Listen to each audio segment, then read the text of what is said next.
선포될 하나님의 말씀은 사무엘상 1장 20절과 26절에서부터 28절까지의 말씀이 되겠습니다. 제가 봉독하겠습니다. 한나가 임신하고 때가 이름에 아들을 낳아 사무엘이라 이름하였으니 이는 내가 여호와께 그를 구하였다 함이더라. 26절입니다. 한나가 이르되 내 주여 당신의 사심으로 맹세하나이다. 나는 여기서 내 주 당신 곁에 서서 여호와께 기도하던 여자라. 이 아이를 위하여 내가 기도하였더니 내가 구하여 기도한 바를 여호와께서 내게 허락하신지라. 그러므로 나도 그를 여호와께 드리되 그의 평생을 여호와께 드리나이다 하고 그가 거기서 여호와께 경배하니라. 아멘. 2013년도에 개봉한 영화인데요, 저는 솔직히 말씀드리면 보지는 않았습니다. 보지는 않았지만 그 영화의 제목만 봐도 저에게는 울림이 있었습니다. 그 영화 제목, 그렇게 아버지가 된다. 그렇게 아버지가 된다. 제목부터가 울림이 있더라고요. 생물학적인 아버지가 되는 것은 그닥 어렵지 않습니다. 물론 어려워하는 분들도 있지만 그렇게 어렵지 않습니다. 하지만 진짜 정서적인 아버지가 된다는 것, 환경 속에서 또 영적인 아버지와 부모가 된다는 것은 쉽지 않습니다. 저도 13년 전에 아빠가 되었습니다. 생물학적인 아빠가 되는 것도 힘들었지만 지금까지 아빠로 살아간다는 것, 어떻게 보면 저 영화 제목처럼 아빠가 되어 가는 거죠. 쉽지 않습니다.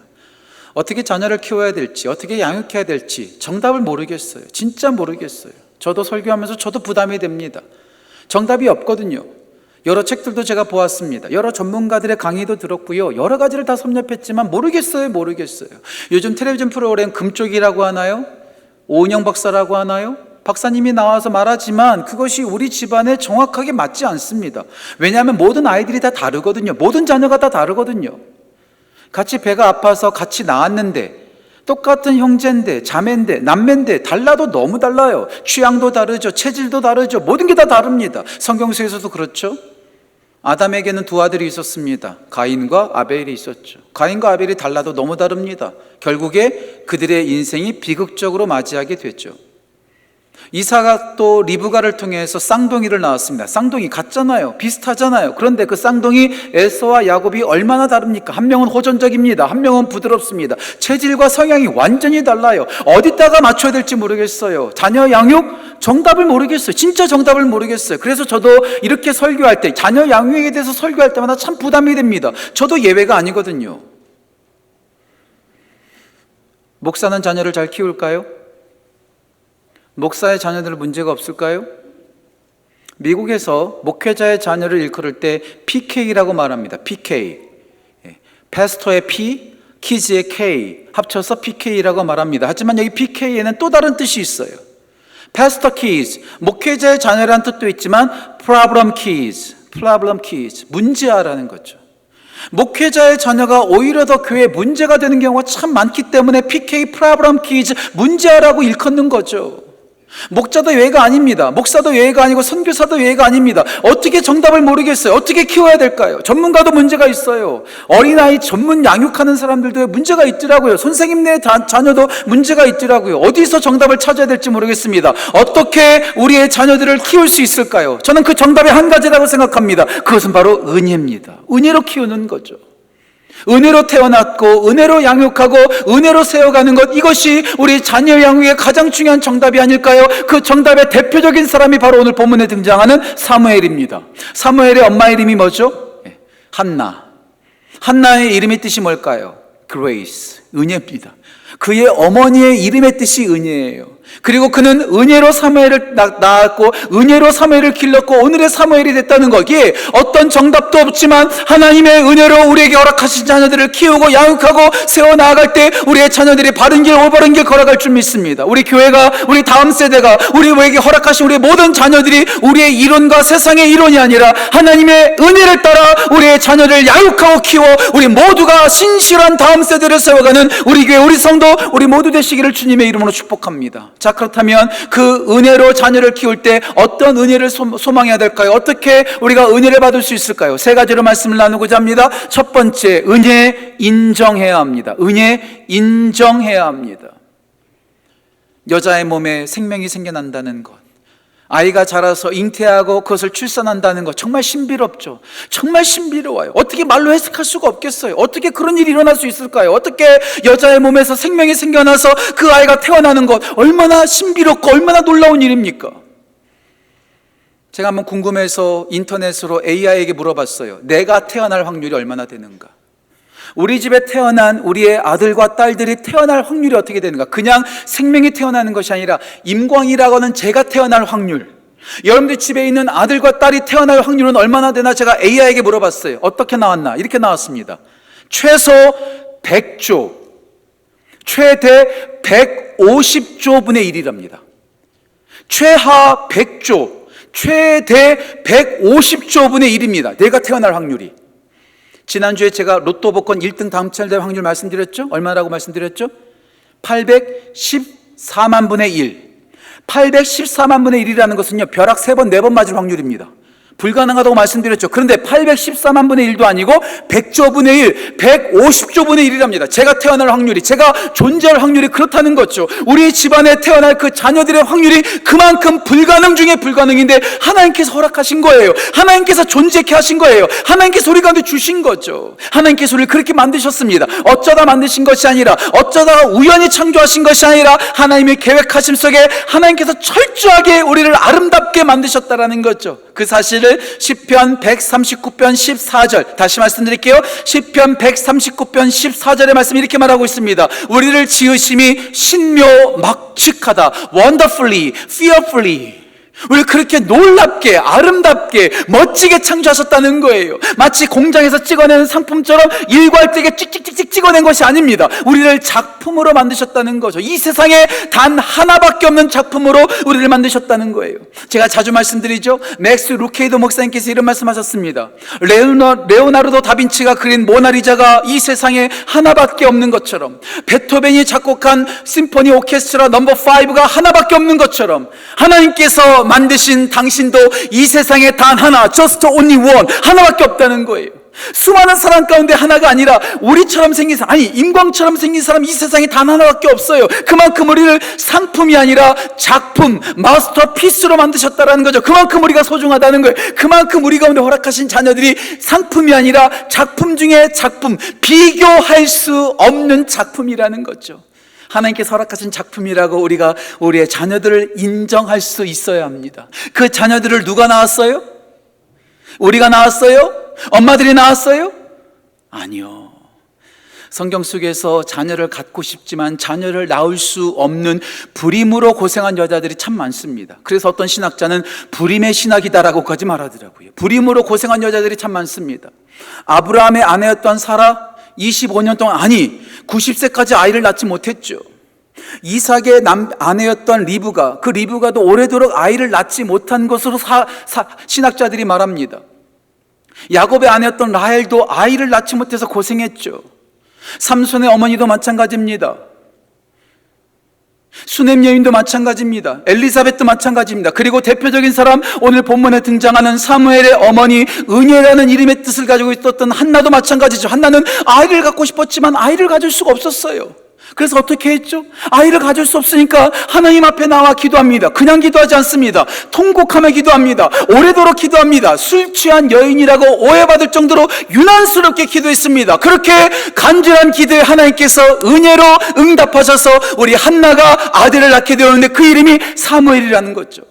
그래서 한나는 알고 있었어요. 내가 낳은 것이 아니라 하나님께서 주셨다고. 하나님께서 태문을 열어주셔서 생명을 주셨기 까닭에 우리 가정에 아들이 태어났다는 것을 그는 분명히 알았습니다. 그런 까닭에 내가 낳은 것이 아니라 하나님께서 주셨으니 낳자마자 젖을 뗀 후에 하나님께 그 사무엘을 바칩니다. 사무엘을 맡깁니다. 왜 맡겼을까요? 우리나라 많은 성도들이 이 말씀을 오해해서 아이를 낳자마자 그에게 뜻을 물어보지도 않고 목사로 선교사로 서원하신 부모님들이 참 많습니다. 제가 신학교 갔더니 자기는 그런 뜻이 없었는데 엄마 아빠가 서원했다고 신학교 온 사람들이 참 많더라고요. 그런 의미가 아닙니다.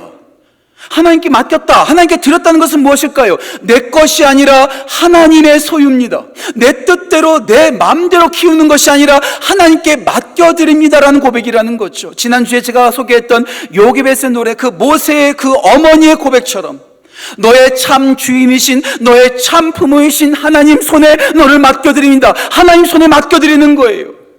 우리에게 허락하신 자녀는 우리가 이루지 못한 꿈을 대리 만족하기 위해서 우리 가운데 허락하신 것이 아닙니다. 하나님께서 그 보배로운 그 자녀를 우리 가운데 잠깐 맡겼고, 우리는 거기에 그냥 잠깐 대리자일 뿐입니다. 대리 만족의 대상이 아니라 우리는 잠깐 맡은 대리자일 뿐입니다. 우리 소유가 아닙니다. 내 새끼가 아닙니다. 하나님의 자녀입니다. 그 하나님의 자녀임을 맡겨드리는 거죠. 하나님께 올려드리는 거죠. 기독교 사상가 가운데 가장 영향력 있었던 사람 가운데 지금 하나님 품에 안기셨는데요, 라브리 공동체를 만들었던 프란시스 셰퍼라고 하는 목사님이 계십니다. 프란시스 셰퍼. 이분이 국제장로교회에서, IPC라고 하는데요, 국제장로교회에서 유아 세례를 줄 때마다 부모님들에게 물어보는 3가지의 질문이 있답니다. 이 3가지의 질문에 모두가 다 예스로 답해야지만 그 자녀에게 유아 세례를 준다고 하더라고요. 제가 결혼하기 전에 미혼이던 시절에, 아직 아버지가 되기 전에 제가 그 3가지의 질문을 듣고 제가 마음이 얼마나 떨렸는지 몰라요. 충격받았는지 몰라요. 유아 세례를 주기 전에 그 목사님께서 뭐라고 질문하는가? 첫 번째 질문, 이 아이가 하나님의 것임을 그대들은 인정합니까? 이 아이가 하나님의 소유임을 그대들은 인정합니까? 이 질문에 모든 부모들은 쉽게 대답할 거예요. 예, 저의 소유가 아니라 하나님의 소유입니다라고 대답하겠죠. 두 번째 질문은 조금 더 심각해집니다. 이 아이가 자라다가 하나님의 일을 한다고 말할 때 그대들은 말리지 않겠습니까? 당신들의 자녀가 목회자가 되겠다고, 선교사가 돼서 아프리카 정글로 가겠다라고 그들이 자원할 때 그대들은 말리지 않겠습니까? 쉽지 않은 대답이죠.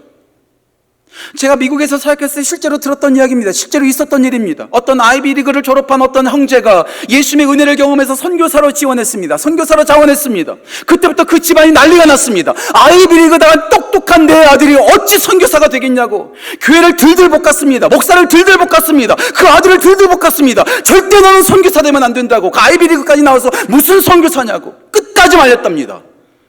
그리고 결국에 그 아들을 이겼죠. 선교사를 못 되게 했습니다. 한 달 뒤에 그 아들이 교통사고로 죽었습니다. 가장 먼저 말리는 것이 부모 아닙니까?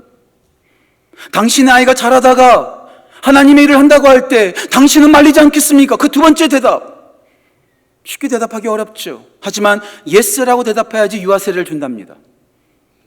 하지만 세 번째 질문이 더 무섭습니다. 세 번째 질문이 더 끔찍합니다. 솔직히 여기서 표현하고 싶지가 않아요. 알려드리고 싶지가 않아요.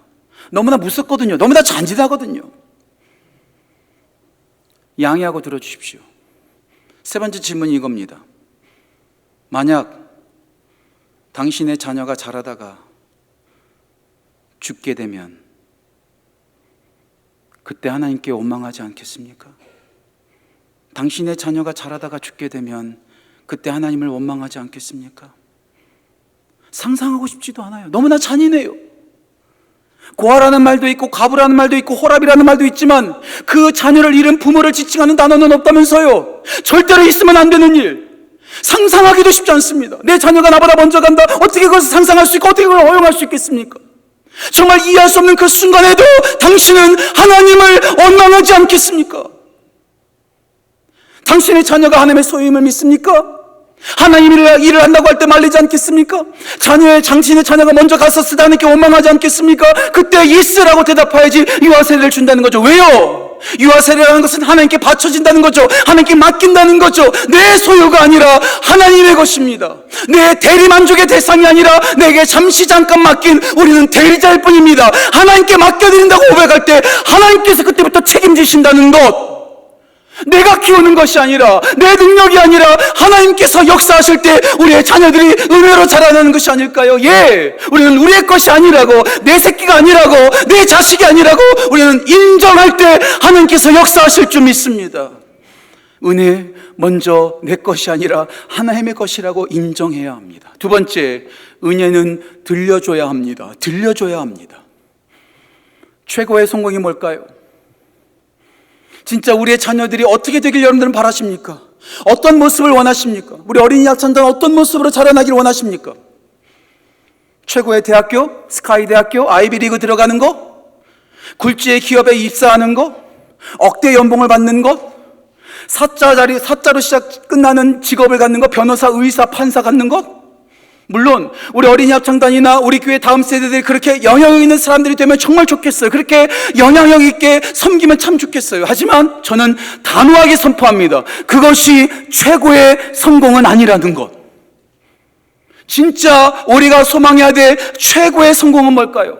우리 자녀들이 어떻게 되길 바라야 될까요? 목사라서 말씀드리는 게 아닙니다.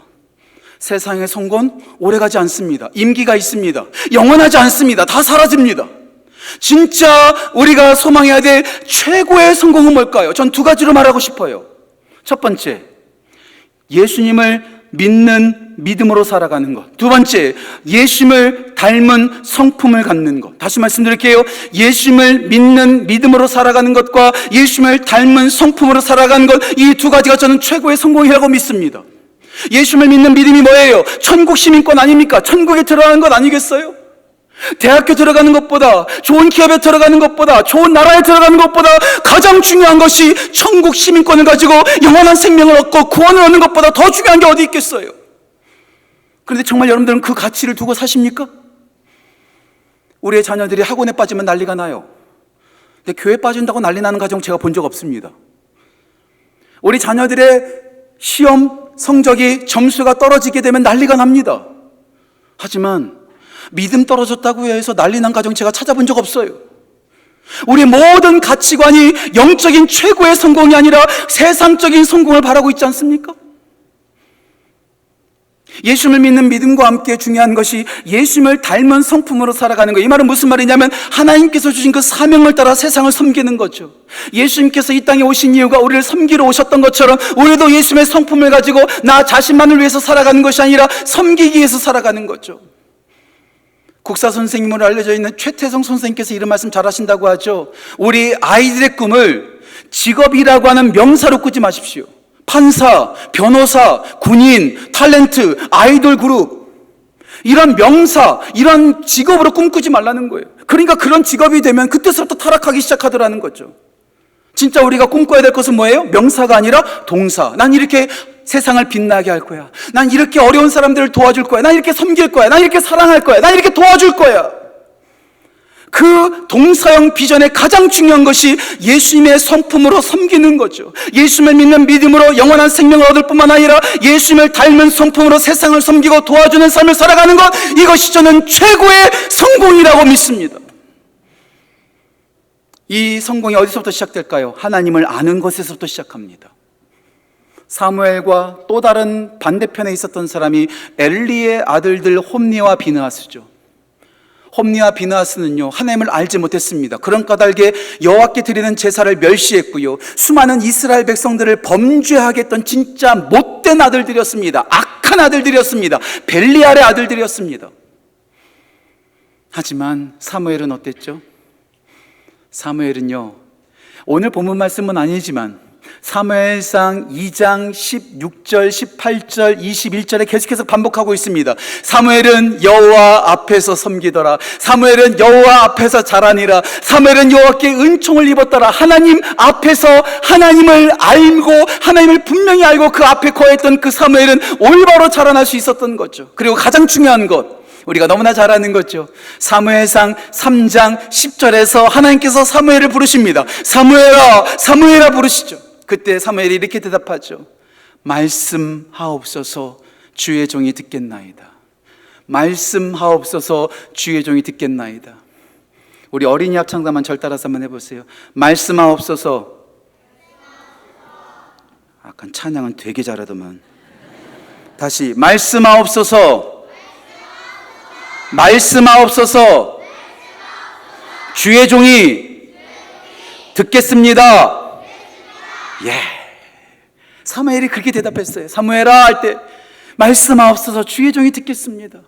세상의 소리를 듣는 것이 아니라, 세상의 진리를 듣는 것이 아니라, 세상의 유혹에 민감한 것이 아니라, 유행에 민감한 것이 아니라, 하나님의 말씀을 들었을 때 그 사무엘이 그 참혹한 가정 속에서, 그 참혹한 이스라엘 백성들 가운데서 올바르게 자라날 수 있었다는 것.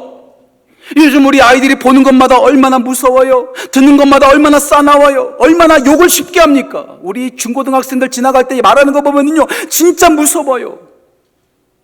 그런 아이들, 보는 것마다 잔인하고 듣는 것마다 무서운 이 세상 속에서 우리의 자녀들에게 하나님의 말씀을 들려주고 하나님의 말씀으로 양육할 때 그들의 인생이 어떻게 되겠습니까? 이 세대를 본받지 말고 오직 마음을 새롭게 함으로 변화를 받아 하나님의 선하시고 기뻐하시고 온전하신 뜻이 무엇인지 분별하는 우리의 다음 세대가 되도록 해야 되는 거죠. 그래서 우리가 말씀을 들려줘야 돼요. 우리에게는 계속해서 말씀 묵상을 강조하고 있습니다. 아직도 주3 구입하지 않으셨다면 오늘 자수하여 강명 찾으시고 꽃동산 서점에서 구입하십시오. 하지만 우리만 하는 것이 아니라 우리 아이들도 해야 되죠. 그런데 우리가 지금 구입하고 있는 이 주3이 어른용밖에 없거든요. 그래서 우리 사역자들이 어린이용을 만들었어요. 우리 어린이용. 우리 어린이 합창단 갖고 있어요, 이거? 갖고 있어요. 예.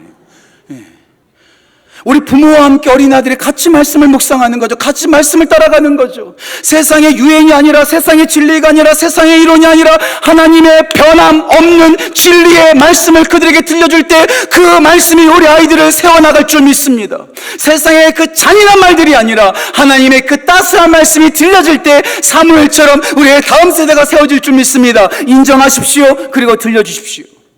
마지막 세 번째, 보여주십시오. 은혜 보여줘야 합니다. 보여줘야 합니다. 엄마 아빠들이 집에서 가장 많이 하는 게 뭐예요? 들었죠? 바로 나온 거, 잔소리. 잔소리. 잔소리 들으면은 기분 좋아요? 안 좋대요. 잔소리 들으면 그 말 따라요?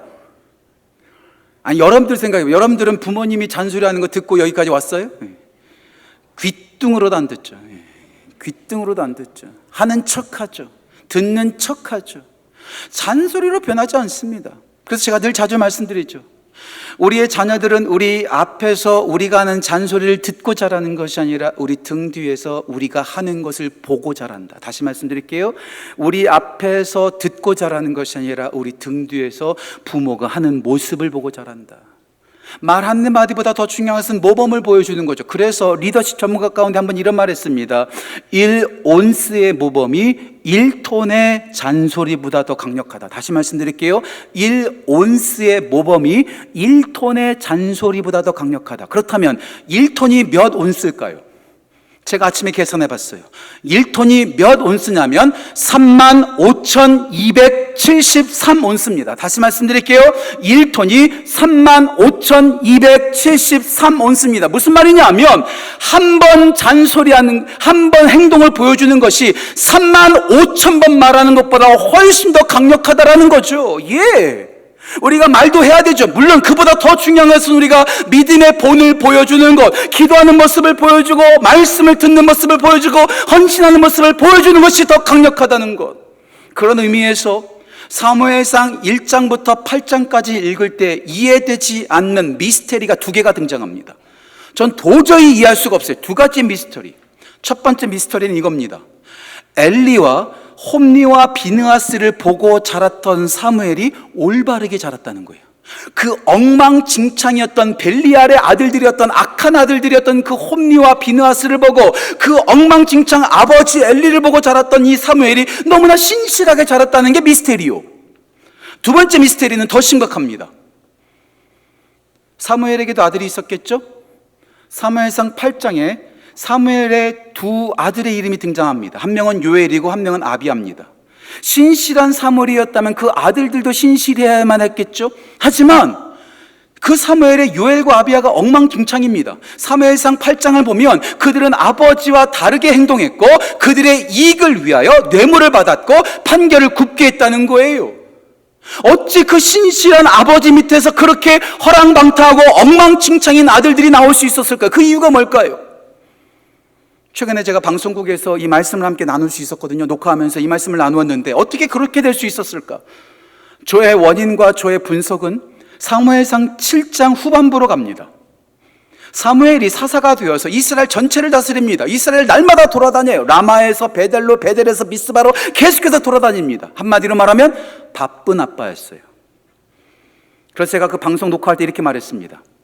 바쁜 아빠는 나쁜 아빠다. 바쁜 아빠는 나쁜 아빠다. 저도 예외가 아니에요. 저도 예외가 아니에요.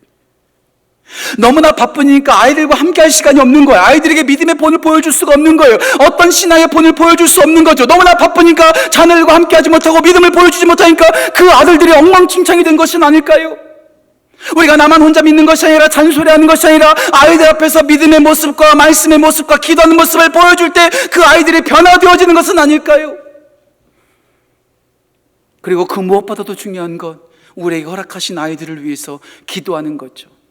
한나가 사무엘을 젖대자마자 그 성소에 맡기고 얼마나 그가 기도했을까요? 눈에 보이지 않는 그 아들 그 사무엘을 위해서, 그 늦게 얻은 그 사무엘을 위해서, 눈에 넣어도 아프지 않은 그 사무엘을 위해서 얼마나 기도했을까요? 그 기도가 오늘의 자녀를 올바르게 자라나게 하죠. 우리가 일하면 우리가 일하지만 우리가 기도하면 하나님께서 일하시기 때문에 우리는 기도해야 되는 거죠. 어거스틴이라고 하는 엉망진창 음탕한 삶을 살았던 남자가 있었습니다. 그런데 그 아들을 위해서 기도하는 어머니가 있었죠. 어머니 모니카가 눈물로 기도했기 까닭에 지금 오늘날의 가장 위대한 신학자 어거스틴이 된 것이라고 저는 믿습니다. 미국 사람들이 가장 존경하는 대통령 아브라함 링컨을 아시나요?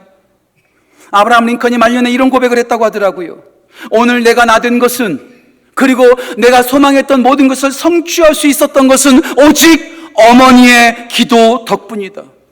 내가 잘해서, 내가 똑똑해서 그렇게 된 것이 아니라 어머니의 기도 때문에 내가 이렇게 될 수 있었고 모든 꿈을 이룰 수 있었다고 고백하는 거죠. 예, 어머니의 기도는 땅에 떨어지지 않습니다. 우리가 부모님들이 기도할 때 그 기도를 통해서 우리 아이들이 올바로 세워질 줄 믿습니다. 우리가 줄 수 있는 최고의 선물, 그 어떤 학원도 아니고 그 어떤 책도 아니고 기도할 때 우리 아이들이 올바로 세워질 줄 믿습니다.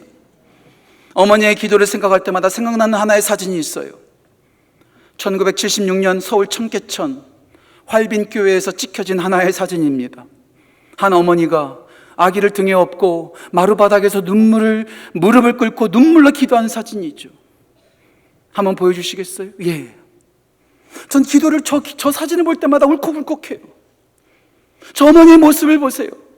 아이를 등에 업고 앞에 있는 또 첫째 아이를 두고 그렇게 기도하는 거예요. 눈물로 기도하는 거예요. 그 마루바닥에, 그 차가운 마루바닥에 무릎을 꿇고 자녀들을 위해서 기도했던 저 어머니의 기도, 저 어머니의 기도가 어떻게 땅에 떨어지겠습니까? 어떻게 저 기도를 받은 아이들이 그릇된 길로 갈 수 있겠습니까? 어머니의 눈물을 알고 어머니의 기도를 안다면 쓸데없는 길로 갈 수가 없는 거죠. 저 아이들을 하나님께서 책임져 주시겠죠. 요즘은 진짜 편한 세상에 살아가고 있어요. 그렇죠? 저는 마루바닥도 아닙니다. 우리가 얼마나 신앙생활이 편하게 합니까? 그런데 저 어머니만큼 우리는 기도하고 있습니까? 저 어머니만큼 우리는 간절하게 자녀들을 위해서 기도하고 있습니까? 혹시 학원에 맡기고 나 몰라라 살고 있지는 않습니까? 저 사진에 나와 있는 등에 업힌 아들, 저 아들은 어떻게 되었을까? 지금 어떤 삶을 살아가고 있을까? 어떤 분이 저 사진 속에 어머니 등 뒤에 있는 저 아들이 어떻게 살고 있는지를 추적했다고 합니다. 저 아들이 어떻게 됐을까? 제가 말할 수 없는, 보안상 말할 수 없는 나라에서 지금 선교사로 사역하고 계신답니다. 또 이 말을 들으면서 여러분들 가운데 또 이런 생각하시는 분 없어요? 기도하니까 선교사 됐대. 그러지 마세요. 그러지 마세요. 하나님께서 책임져 주시는 거죠. 부모가 눈물로 기도할 때, 자녀들을 위해서 기도할 때 하나님께서 그 아이들을 책임져 주고 그의 갈 길을 열어주실 줄 믿습니다. 부모가 자녀들에게 해줄 수 있는 최고의 유산, 최고의 도움, 바로 눈물의 기도, 간절한 기도죠.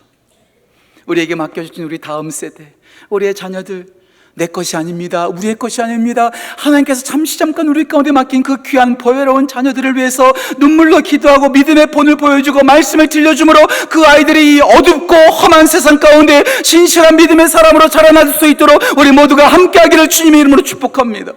전 설교를 시작하면서 일본 영화 제목을 소개했어요. 그렇게 아버지가 된다. 그렇게 아버지가 된다라는 그 포스터를 우두커니 보고 있는데 저한테는 다르게 읽히더라고요. 그렇게 아버지가 됐다. 그렇게 아버지가 됐다. 왜 제가 저렇게 읽었을까요? 우리 모두는 다 진노의 자식 아닙니까? PK. 우리 모두가 PK예요. Problem Kids. 우리 모두가 문제합니다. 생각하는 것마다 하는 행동들마다 다 하나님 마음을 아프게 하는 문제아 중에 문제야. 본질상 진노의 자식들이죠. 그런데 그렇게 사랑받을 만한 조건이 하나도 없는 문제아들을 위해서 하나밖에 없는 아들 독생자 예수 그리스도를 이 땅에 보내셔서 십자가의 찢으심으로 우리 모두를 구원하시고 프로블럼 키즈가 아니라 프라우드 키즈, 자랑스러운 아들과 딸로 우리를 삼아주시고 로마서 8장 15절에 나오는 것처럼 우리를 아빠, 아버지라 하나님을 부르게 우리를 그렇게 인도하셨다는 것, 우리 모두가 하나님의 자녀가 되었다는 거죠. 우리를 자녀 삼으신 하나님 아버지의 그 은혜, 그 사랑 붙들고 우리 가운데 허락하신 우리의 다음 세대들을 그 은혜로 양육하고 은혜 따라 기도함으로 세워가는 우리 교회 우리 성도 우리 모든 가정 되시기를 주님의 이름으로 축복합니다. 기도하겠습니다. 하나님 아버지 감사합니다. 우리에게 허락하신 자녀들, 우리의 다음 세대들 주님 손에 올려드립니다. 우리의 것이 아닙니다. 우리의 자녀들이 아닙니다. 하나님의 자녀들임을 이 시간 인정하며 주님 손에 맡겨드리오니 주님께서 우리 자녀들의 미래와 그 삶과 그 모든 것을 책임져 역사하여 주옵소서. 세상의 지저분한 소리가 아니라 하나님의 순전한 말씀을 들려주옵소서. 믿음의 모범을 우리를 통해서 우리 아이들이 보게 하시고 그 하나님 아버지를 바라보며 나아가는 귀한 우리의 다음 세대들, 우리 가운데 허락하신 자녀들 되게 인도하여 주옵소서. 자녀에 대한 말씀을 나눌 때마다 마음에 부담감이 있습니다. 자녀 문제로 힘들어하는 가정들이 있습니다. 자녀가 없어서 괴로워하는 가정도 있습니다. 문제 있는 자녀, 먼저 떠나보낸 자녀로 날마다 괴로워하며 살아가는 우리 부모들도 있습니다. 주님, 그들의 상처와 그들의 아픔을 주님께서 위로하여 주시고 하나님께서 더 큰 은혜로 채워 인도 역사하여 주옵소서. 감사드리며 귀하신 예수님의 이름으로 기도합니다. 아멘.